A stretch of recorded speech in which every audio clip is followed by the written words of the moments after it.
Dakar, motherland, motherland is counting on you. Motherland, Africa believes in you, my guys. Guy, guy, guy, guy the bad. Guy, guy, guy, yeah the bad. Guy, feel you the bad. Mesdames et messieurs, bonjour. Bienvenue encore pour une nouvelle journée de Caille Débattre avec un match hyper important. Un match qui va nous donner des sueurs froides, qui va nous donner des palpitations, qui va nous faire lever de nos canapés, qui va nous faire concourir, qui va nous faire lever. Car aujourd'hui, nous allons parler d'un thème, les enjeux et défis du sport au Sénégal. Alors, pour ce faire, nous aurons bien évidemment deux grandes équipes dans Caille Débattre. Nous aurons l'école supérieure d'économie appliquée, ESEA. ESEA avec Aminata Ly, Geneviève Irène Diouf, Mohamed Diop, Pierre Mamadou Gaïfaï et Lena Moudi. Vous pouvez monter sur scène. De l'autre côté, nous avons la science, l'Institut de la science et de la terre, IST, avec Aboubakri Niang Diop comme capitaine, El Hadji Malik Ba, Mam Aïta Samb, Mohamedou Ndiaye, Joseph Diolo, Okaga. Mesdames et messieurs, chers téléspectateurs, merci d'avoir choisi la DTV pour participer avec nous, vivre ces moments, partager cette folie du débat, cette joute oratoire sur des débats de société. Ici, au cœur de l'université Cheikh Anta Diop de Dakar, qui est le réceptacle, qui est l'endroit le plus privilégié pour parler et discuter de la connaissance. Ces deux équipes grandes vont s'affronter aujourd'hui. Je vais demander aux deux capitaines cependant de s'approcher de moi afin que nous passions à la séance qui va déterminer la première équipe débattrice.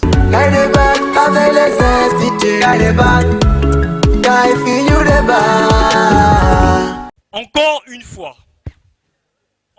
une fois, un Africain, à nouveau un Sénégalais, marqua l'histoire du football en devenant le premier gardien de son pays à remporter la Ligue des Champions. Mesdames, Mesdemoiselles et Messieurs, s'il vous plaît, un tonnerre d'applaudissements pour Edouard Mendy.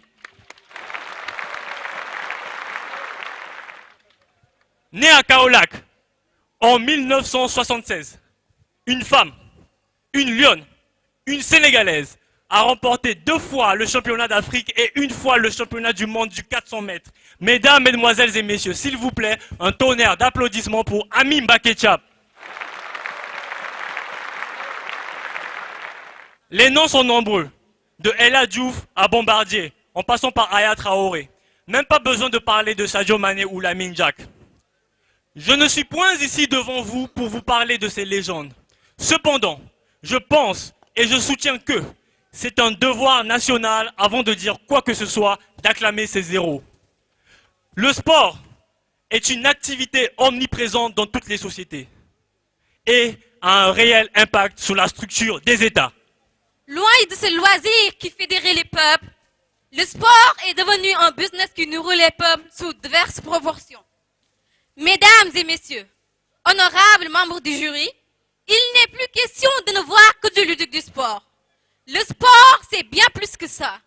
Le sport moderne cultive des particularités qui en font un vecteur particulièrement efficace dans la croissance économique, sur le plan politique, mais également sur le plan social.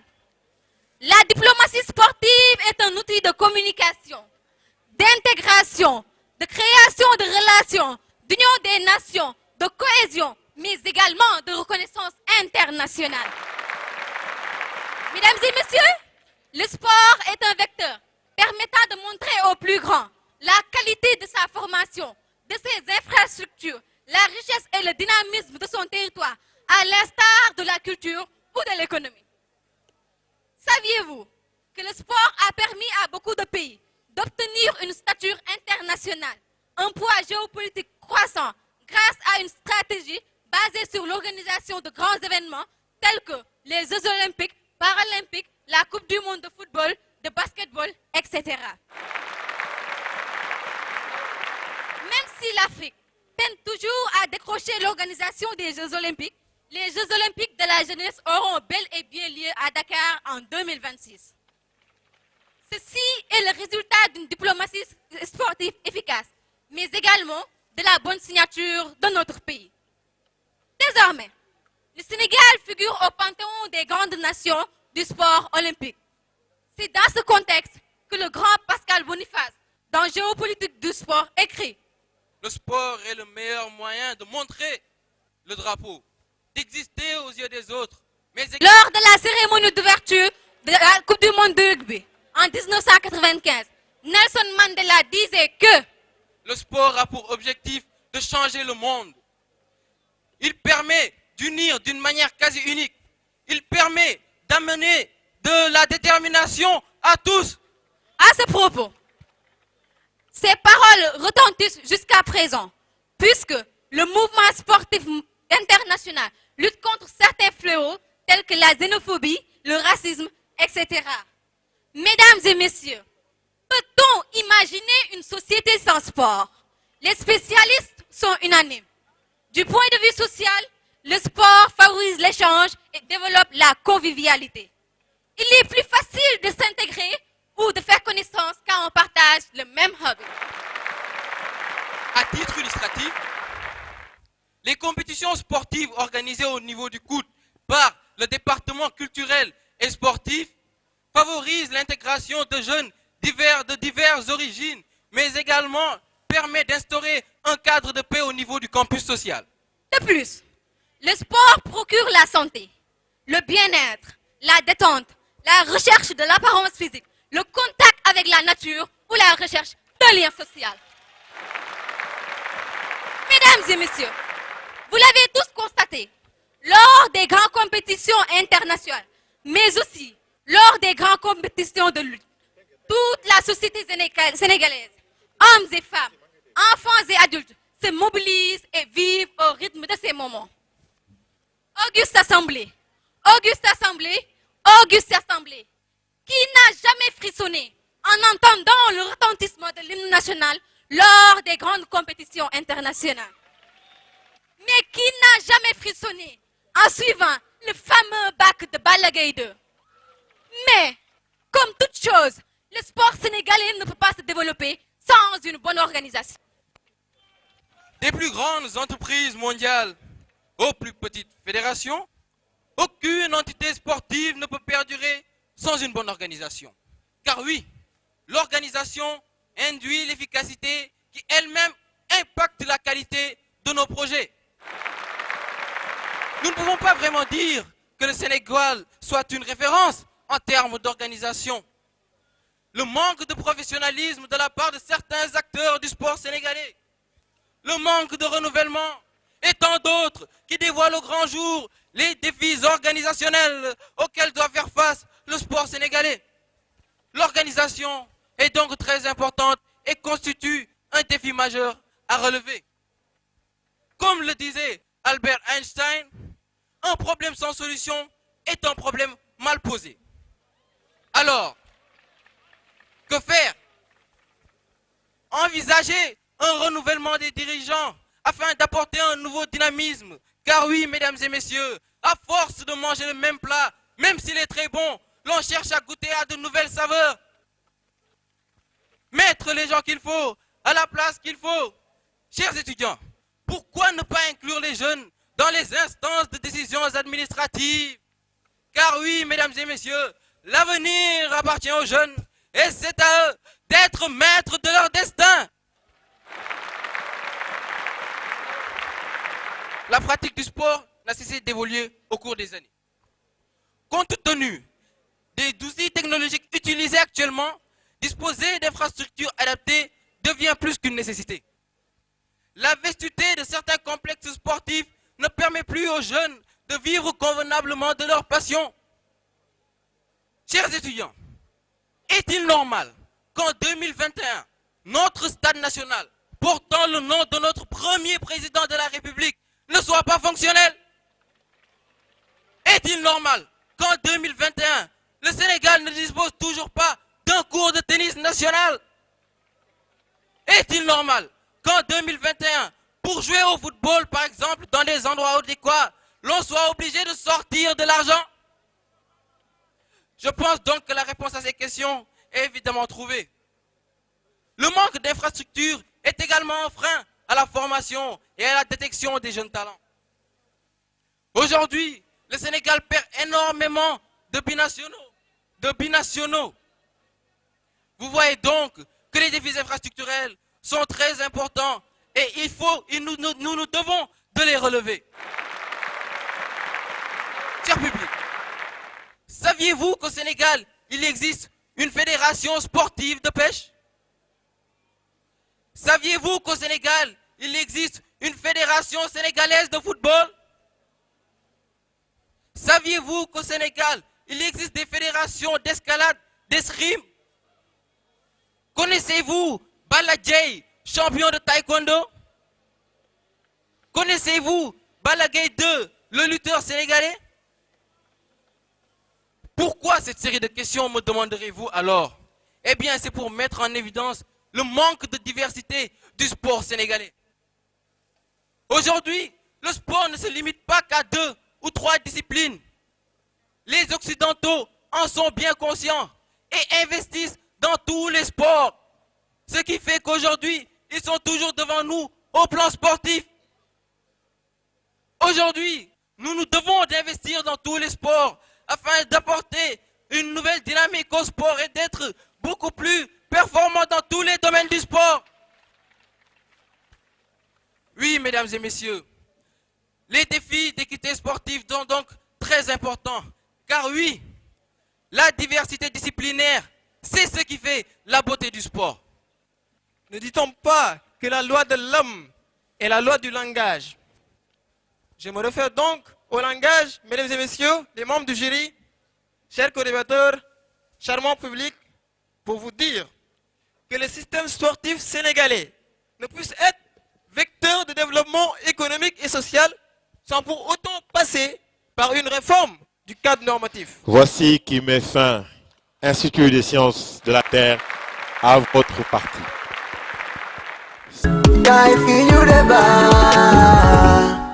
Qu'avec des lunettes différentes, nous ne pouvons pas voir une réalité. Ce soir, mes amis de l'IST semblent se tromper de lunettes. Les étudiants de l'école supérieure d'appliquer sont venus ici pour vous parler de ce thème. Et lorsqu'on va terminer, jamais personne n'en parlera. L'éducation est une arme puissante pour changer les mentalités et transcender les différences. Et le sport est une source d'inspiration, de dépassement, de tolérance, d'apprentissage du respect de la jeunesse. Ces deux éléments participent à rendre une société plus juste et traditionnelle. Cette assertion de Nelson Mandela montre qu'au même titre que l'éducation, le sport est d'une importance capitale. Mesdames, Mesdemoiselles et Messieurs, chers membres du jury, chers amis de l'IST, bonsoir. Je suis Aminata Ly, élève ingénieur à l'École supérieure d'économie appliquée. Permettez-moi de vous dire avant toute chose que nous, les membres de cette équipe de l'ESEA, sommes convaincus qu'à défaut d'aimer les personnes, il faut aimer les idées. Il faut aimer la confrontation de ces idées. Il faut par-dessus tout aimer la communication.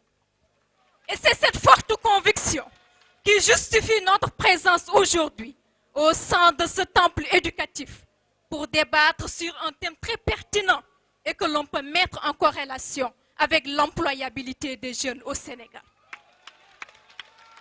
Il s'agit bien sûr des enjeux et des défis du sport au Sénégal.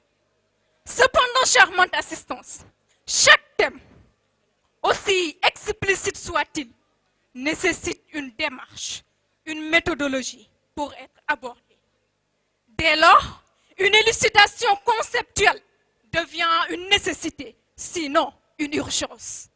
Les enjeux et les défis du sport se présentent à nous comme étant respectivement les opportunités et les épreuves auxquelles nous devons faire face pour faire briller cette activité qu'est le sport au Sénégal. Mais qu'en est-il justement du sport? N'a-t-il pas une histoire avec l'humanité? N'a-t-il pas une histoire avec le Sénégal? Chers membres du jury, charmante assistance, ces questions ne resteront pas sans réponse. Car un peu partout dans le monde, durant l'Antiquité, des sports tels que le javelot, le sprint, la lutte ont été utilisés pour préparer les jeunes à la guerre. Au Sénégal, durant la période précoloniale, la première forme de sport que nous avons pratiquée est le mbapat. Et le sport était alors considéré comme étant un moyen de divertissement. Chers membres du jury, vous conviendrez avec moi que ce secteur a bien évolué dans le temps. Car aujourd'hui, il est appréhendé sous l'angle de vecteur de développement des pays.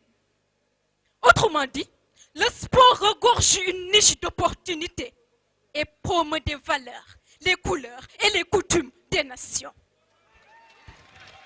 Le sport prend une dimension politique ou géopolitique. C'est ce que nos gouvernements ont compris depuis des années. Et cela se traduit par l'évolution du budget alloué au ministère du sport. Charmante assistance, notez bien la différence. 3 milliards, je dis bien, 3 milliards 355 millions 792 000 francs CFA était le budget du Sénégal en 2000.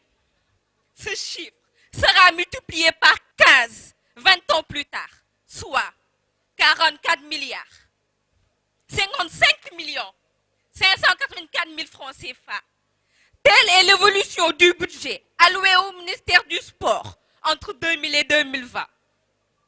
L'État du Sénégal a pris conscience de l'incontournabilité du sport dans le développement.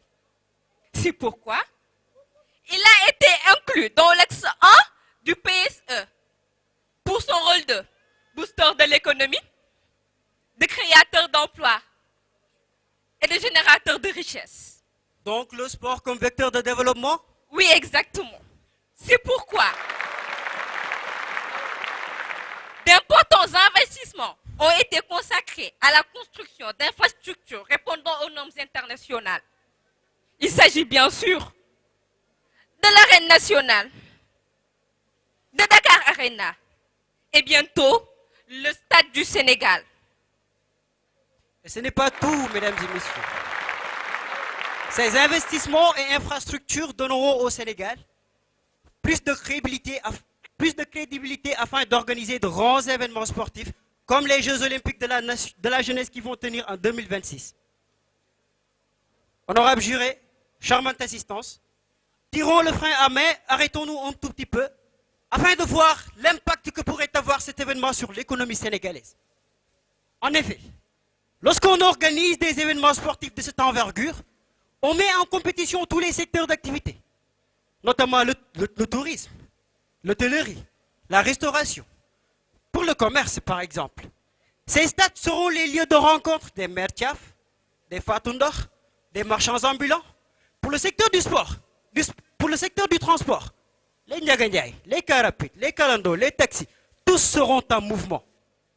Vous serez donc d'accord avec moi que le sport contribue dans l'effort d'améliorer l'employabilité des jeunes.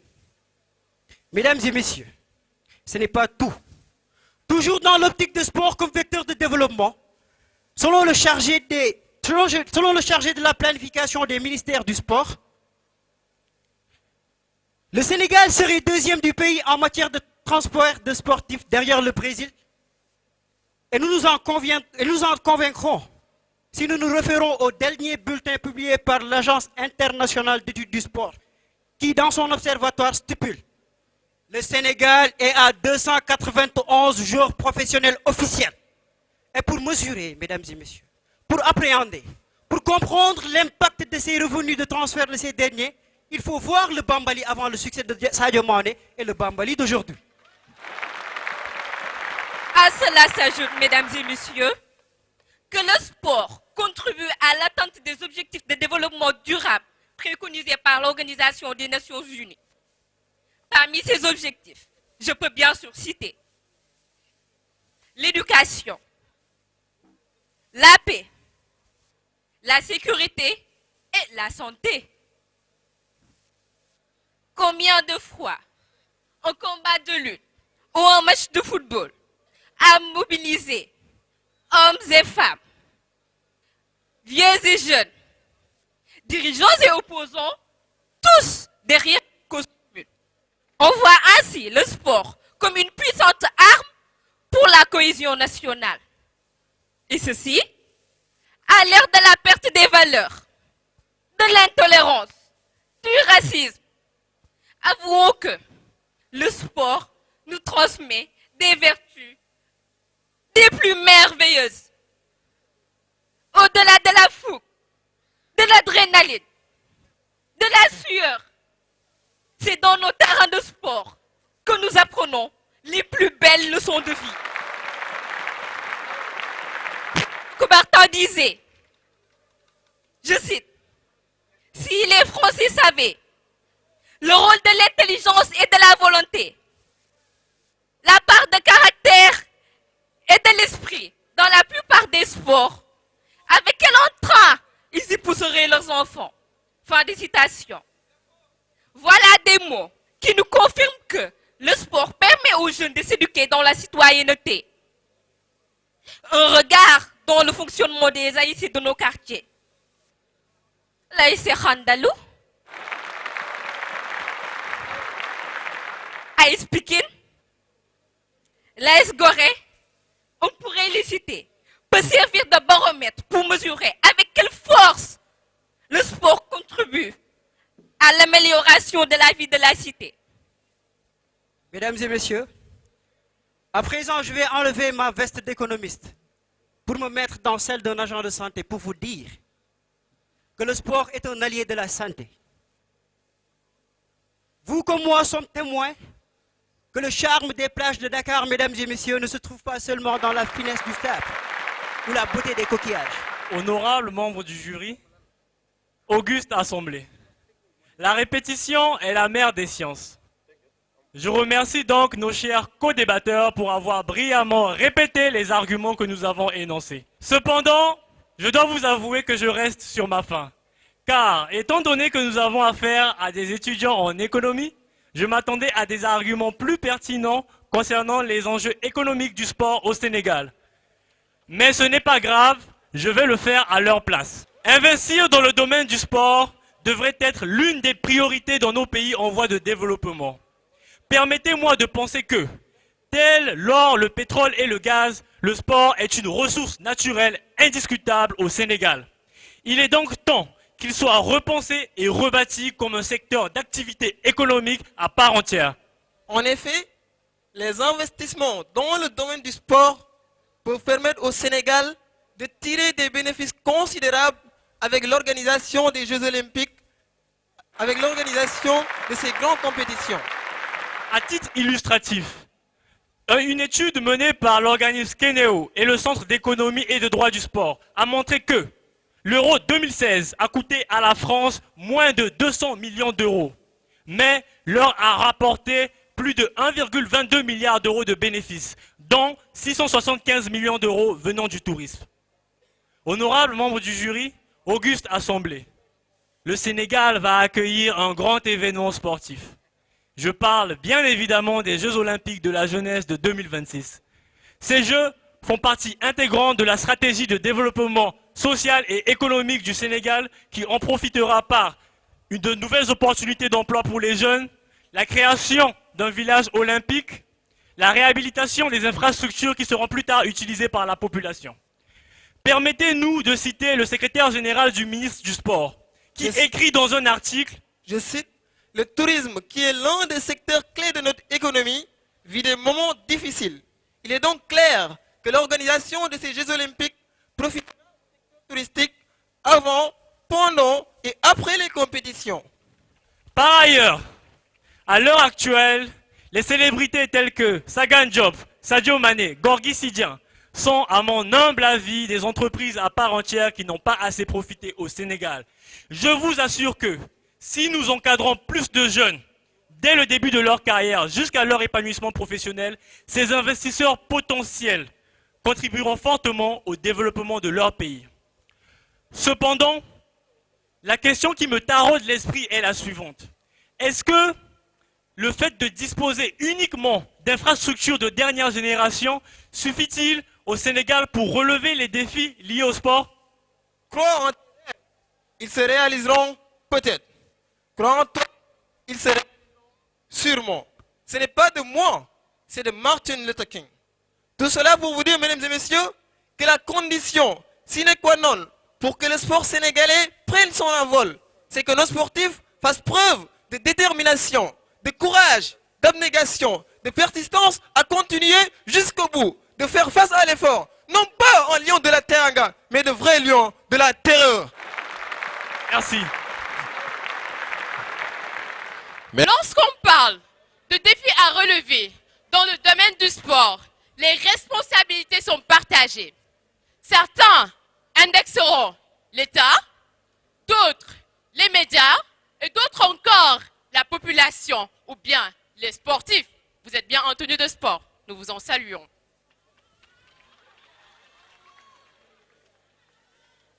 Ce soir, nous statuerons d'abord sur les défis que devraient relever les médias, mais également les sportifs.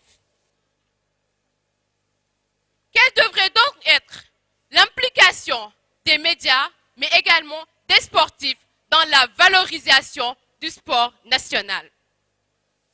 Et mieux encore, comment ces sportifs pourront participer à l'effort de développement économique de notre très cher pays? Grande est notre déception lorsqu'on se rend compte que nos médias préfèrent diffuser une compétition internationale au lieu de faire un direct sur un match national ou une compétition. Charmante assistance, honorable jury, chère équipe de l'IST, vous conviendrez donc avec moi que lorsque les médias sont tentés de diffuser un match entre AS Gorée et AS Pikine, ou bien un classico Barça-Real, vous-même, vous allez suivre le Barça classico-Real. Membre du jury, bien sûr, à la deuxième rubrique. Parlez-nous d'eux.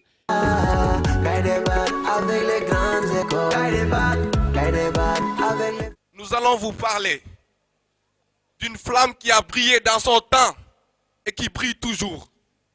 Nous allons vous parler d'un centenaire, un baobab qui a vécu l'histoire du monde, l'histoire de l'Afrique et plus particulièrement l'histoire du Sénégal. Nous allons vous parler de Amadou Mahtar Mbow. Né le 20 mars 1921, Amadou Mahtar Mbow s'est engagé dans l'armée à l'âge de 18 ans. Il a intégré l'armée de manière volontaire et a rejoint l'armée de l'air sous le drapeau français. Et mesdames et messieurs, lorsqu'il est démobilisé, M. Amadou Mahtar Mbow va poursuivre ses études en tant qu'ingénieur aéronautique. Et il va parallèlement passer son baccalauréat en lettres modernes. De retour au Bercail, Amadou Mahtar Mbow va créer et diriger la section d'éducation de base. Et lui, il sera chargé des missions dans diverses localités du Sénégal. Mesdames et messieurs, Amadou Mahtar Mbow, notons bien qu'il a occupé des postes ministériels avant l'indépendance. Je dirais que ce sont les postes de ministre de la Culture et de l'Éducation. Mais après, il a démissionné pour se battre pour l'indépendance. Et une fois l'indépendance acquise, M. Amadou Mahtar Mbow a occupé les postes de ministre de l'Éducation et de ministre de la Culture. Et pour conclure, je vais vous dire que Amadou Mahtar Mbow s'est battu pour des causes. Et pour cela, on ne pourra jamais parler de ce centenaire pendant 3 minutes. Mais notez bien, chers amis, c'est au confluent des conflits de son siècle que Amadou Mahtar Mbow va marquer son nom dans l'histoire. Un siècle caractérisé par la guerre mondiale, par la guerre froide, par la colonisation. Et c'est de par son engagement qu'il sera nommé à la tête de l'UNESCO en tant que le président. Et pendant 13 ans, il sera à la tête de l'UNESCO. Notons bien que c'est à lui que l'on doit le retour dans leur pays natal des objets pris lors de la colonisation. Notons que c'est à lui que l'on doit le programme de développement basé sur la science et la technologie. Notons que c'est à lui qu'on doit le programme de valorisation. Et je vais vous dire, Amadou Mahtar Mbow est toujours vivant. La sagesse rime à bon escient, avec lucidité et humilité, avec respect de la nature et des autres, avec justice et paix, avec amour et joie. Pour ce qui est de Amadou Mahtar Mbow, celui qui a été à la tête de l'organisation, je dis bien, l'Organisation des Nations Unies pour l'éducation, la science et la culture, l'adage n'a jamais été aussi juste. 100 ans d'existence au bout duquel cet homme au charisme avéré, à la démarche caractérisée et au leadership sans faille, a rendu service au Sénégal en particulier et à l'Afrique de façon générale. Qui ne connaît pas la sensibilité du système éducatif sénégalais qui se heurte à d'innombrables difficultés? Et figurez-vous bien que cet homme a été nommé ministre de l'Éducation nationale, vu son amour qu'il porte pour la connaissance, son implication dans la réussite des jeunes et son esprit de visionnaire averti. En 2 ans seulement, il a battu un travail colossal. 2 ans plus tard, en 1968, il fut nommé ministre de la Culture. Lorsque l'on parle de Amadou Mahtar Mbow, la première chose qui nous vient à l'esprit, c'est son attachement à la culture. Il publia des œuvres, il publie des articles, il publie des revues dans le seul but de défendre la race noire, de montrer aux autres que nous avons des valeurs et des cultures, de montrer aux autres que nous sommes quelque chose. Et pour justifier l'esprit visionnaire d'Amadou Mahtar Mbow, il créa une fédération qui regroupe l'ensemble des étudiants africains en France. Mais pourtant, il pouvait bien se dire, je suis sénégalais, je vais créer une fédération qui ne regroupe que les étudiants sénégalais. Mais l'esprit visionnaire va plus loin que ça. Mais pour nous jeunes, qu'en est-il de nous qui avons des défis à relever, qui manquent souvent de motivation? Qui de mieux que Amadou Mahtar Mbow pour nous motiver? Pourtant, il a vécu dans une époque où il n'y avait pas cette technologie de l'information et de la communication. Il a rédigé au moins 40 thèses de doctorat dans différentes universités du Sénégal. 40 thèses de doctorat. Ceci témoigne de sa persévérance. Ceci témoigne de son amour qu'il porte pour la connaissance. Si vous étiez secrétaire général de l'UNESCO,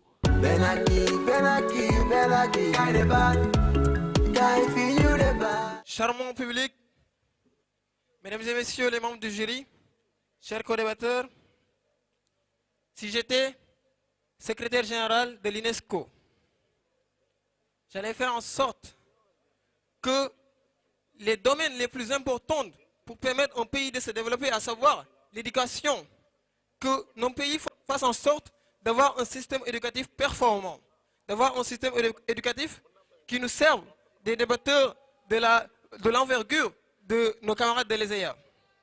Si j'étais secrétaire général de l'UNESCO, j'allais faire en sorte que les pays africains puissent avoir la technologie qu'il faut, puissent se doter des outils technologiques et puissent se doter des outils technologiques pour pouvoir prendre en charge le développement du continent africain.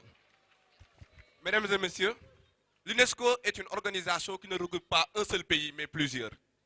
Donc, être son secrétaire général, c'est savoir faire des entreprises qui pourront prendre en compte tous ces besoins. Je vous dis, l'éducation, c'est la vie. C'est un investissement à long terme. Donc, si j'étais secrétaire général de l'UNESCO, Je ferai de toute façon des actions que ce qui doit se faire à l'UNESCO pour que l'éducation puisse être promue dans toute l'Afrique puisse se faire sans aucun problème. Je ferai en sorte que le premier motif de la création de l'UNESCO, comme Amadou Mokhtar Mbow l'aurait souhaité, c'est de mettre en valeur ce qu'on a de plus cher. Ce qui nous a réunis ici, mesdames et messieurs, c'est l'éducation. Merci. Chers camarades de l'IST, vous aspirez à être le secrétaire général de l'UNESCO. Mais moi, je ne savais pas qu'une personne peut se diviser en deux.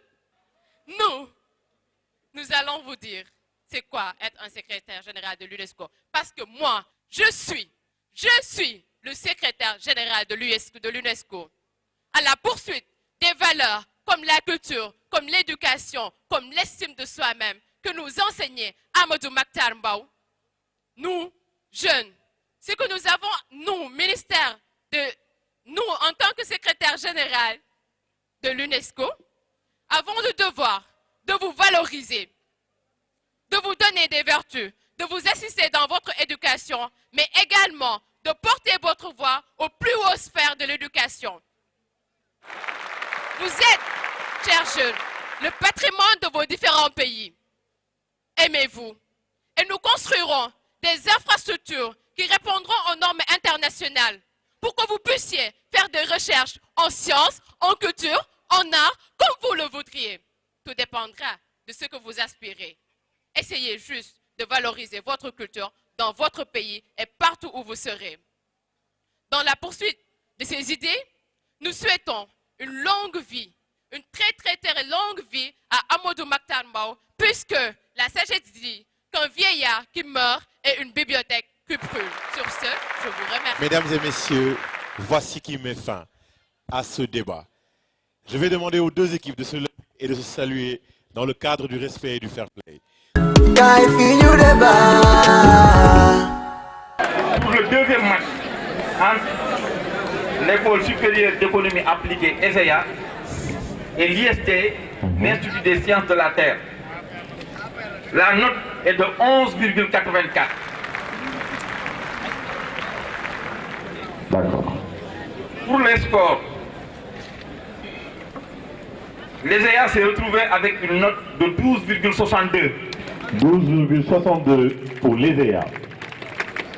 Pour la moyenne de l'IST, c'est 10,93. 10,90. Ce qui donne vainqueur l'ESEA. Qui est le meilleur débatteur de ce match? S'il vous plaît. Mademoiselle Aminata Ly.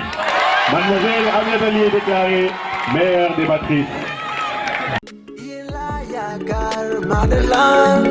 Motherland is counting on you. Motherland, Africa believes in you, my God.